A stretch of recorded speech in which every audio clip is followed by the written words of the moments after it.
जमी हुई झील, तापमान -5 डिग्री सेल्सियस, लेकिन सुनहरी धूप में सब कुछ खिला खिला, एकदम परी कथाओं जैसा नजारा।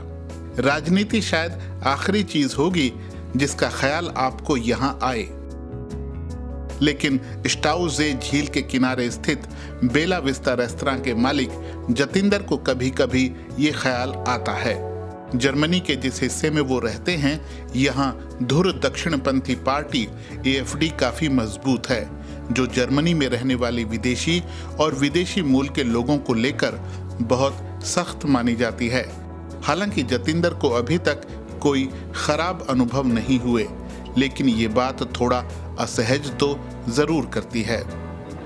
डर नहीं लगता है, पर वो थोड़ा अलग तरह का पार्टी, अब तक हमने देखा नहीं, वो सत्ता में आया ही नहीं है, तो हमें कुछ मालूम नहीं उनके बारे में क्या है कैसा है। पार्टी कोई भी आए सत्ता में, कोई भी आए, लोग तो वही हैं, हमारे पास आते हैं, अच्छे से बुलाते हैं, रिस्पेक्ट करते हैं और हम भी रिस्पेक्ट करते हैं।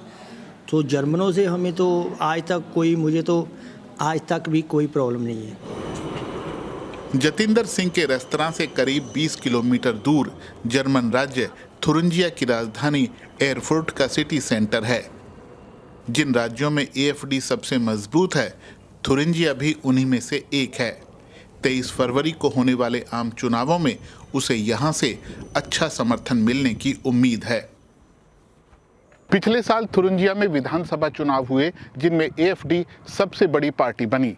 उसे 32% से ज्यादा वोट मिले, लेकिन आखिरकार उसे राज्य की विधानसभा में विपक्ष में ही बैठना पड़ा, क्योंकि किसी भी पार्टी ने उसके साथ मिलकर सरकार बनाने से इनकार कर दिया। अब इस चुनाव में फिर से सबकी नजरें AfD पर टिकी हुई हैं कि उसे यहाँ कितना समर्थन मिलता है। राना जावेद का संबंध पाकिस्तान के शहर लाहौर से है।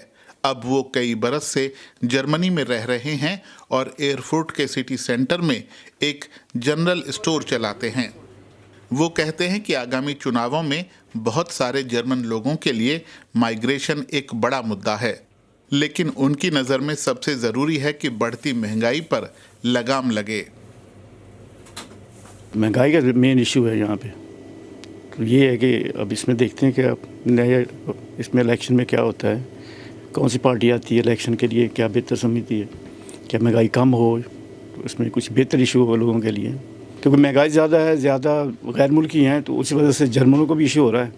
तो वो ये समझ रहे हैं कि ये जो पार्टी है हमारे लिए बेहतर है। दरअसल अप्रवासन ही वो मुद्दा है जिसकी वजह से AfD को इतना समर्थन मिल रहा है कि वो चुनावी सर्वेक्षणों में दूसरे नंबर पर चल रही है, और यही वो मुद्दा है जिसकी वजह से उसे सबसे ज्यादा आलोचना झेलनी पड़ती है।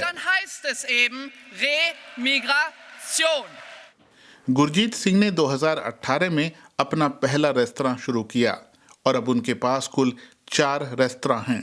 हाल के साल उनके लिए बहुत कामयाबी वाले रहे।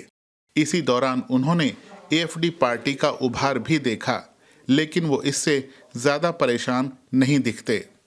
AfD कोशिश पूरी कर रही है कि, लेकिन वो लोगों को उलझा रही है कि हमें फॉरेनर से ऐसे करते हैं जहाँ सही नहीं, यहाँ रह रहे हैं, लेकिन हम इतने स्ट्रॉन्ग हैं यहाँ पर, हम यहाँ अपना कारोबार भी कर रहे हैं, इस कंट्री को हम टैक्स पे भी कर रहे हैं, काफ़ी इस्टेब्लिश हैं फॉरेनर्स यहाँ पर। ये नहीं, जो नए फॉरेनर्स हैं में भी हो सकता है कि थोड़ी बहुत ही दिक्कत कर रहे हैं, लेकिन ऐसा कुछ नहीं जैसा AfD सोचती है। जर्मन चुनावों में AfD को 20% वोट मिलने का अनुमान है। सत्ता में आने का उसका चांस दूर दूर तक नहीं है। संसद में उसकी ताकत जरूर बढ़ेगी, और इसके साथ ही माइग्रेशन के मुद्दे पर उसके तेवर तीखे बने रहने की उम्मीद है।